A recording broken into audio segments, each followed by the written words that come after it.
नमस्कार दोस्तों। आज मैं आपके सामने ऐसे टॉपिक को डिस्कस करने जा रहा हूँ।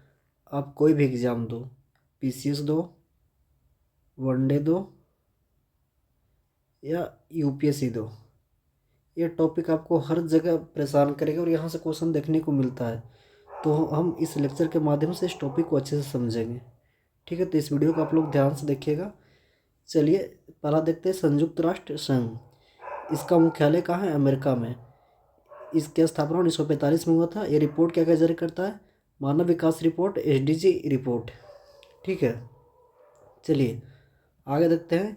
यूएनडीपी, जिसे संयुक्त राष्ट्र विकास कार्यक्रम कहते हैं, इसका मुख्यालय न्यूयॉर्क में है। इसकी स्थापना 1965 में हुई थी।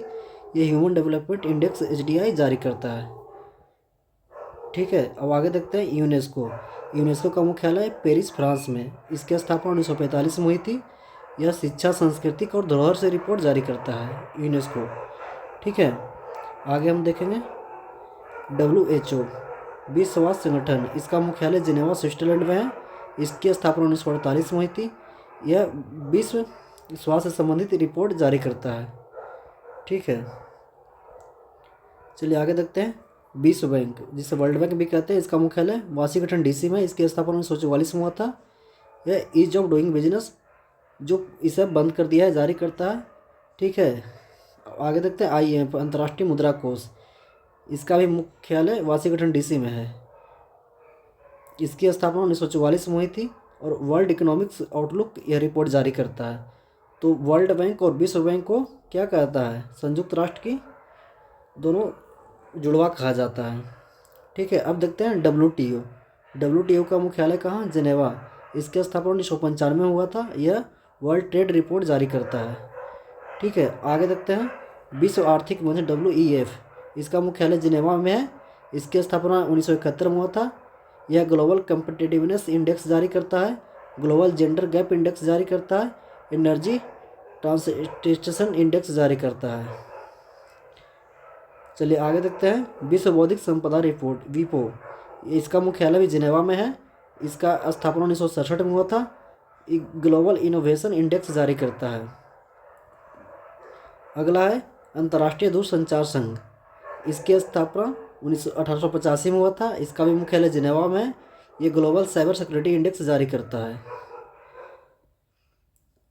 तो दोस्तों, हम जितना भी टॉपिक डिस्कस कर रहे हैं ना, आप लोग देखिएगा। आप कोई भी एग्ज़ाम दे रहे हो, पीसीएस एग्ज़ाम दे रहे हो, यूपीएससी दे रहे हो, वनडे एग्ज़ाम दे रहे हैं, इससे क्वेश्चन आपको देखने को मिलेगा और एक क्वेश्चन यहाँ से बहुत परेशान करता है। तो इस वीडियो को 2-3 बार आप सुनिएगा, आपको चीज़ें याद हो जाएगी। और मैं PDF टेलीग्राम चैनल पर डाल दूंगा, वहाँ से आप लोग पढ़ लीजिएगा। चलिए आगे है ट्रांसपेरेंसी इंटरनेशनल, इसका मुख्यालय जर्मनी, बर्लिन में है। इसकी स्थापना 1993 में हुआ था। ये करप्शन से संबंधित रिपोर्ट जारी करता है।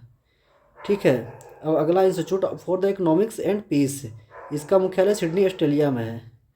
ठीक है, इसकी स्थापना 2007 में हुई थी। ये ग्लोबल पीस इंडेक्स जारी करता है। रिपोर्ट विदाउट बॉर्डर्स, इसका मुख्यालय पेरिस में है। इसकी स्थापना 1985 में हुआ था। ये प्रेस फ्रीडम इंडेक्स जारी करता है। ठीक है, सस्टेनेबल इंडेक्स नेटवर्क, इसका मुख्यालय न्यूयॉर्क में है।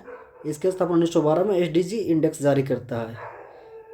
हेनले पार्टनर्स, इसका लंदन में। हेनले पासपोर्ट इंडेक्स जारी करता है। ठीक है, अगला इंटरनेशनल फूड पॉलिसी इंस्टीट्यूट, इसका भी मुख्यालय वाशिंगटन डीसी में है। वाशिंगटन डीसी 1975 में स्थापना हुआ था। ठीक है, ग्लोबल हंगर इंडेक्स जारी करता है, वेरी इंपॉर्टेंट है। ग्लोबल हंगर इंडेक्स जारी करता है। बताइएगा इंडिया का रैंक क्या है? आप लोग कमेंट बताइएगा इंडिया का रैंक किस में क्या है। ठीक है, आगे देखते हैं। चलिए, तो मेरा इंडेक्स खत्म हो गया। इसमें सबसे इम्पोर्टेंट है HDI, इनोवेशन और ये जेंडर।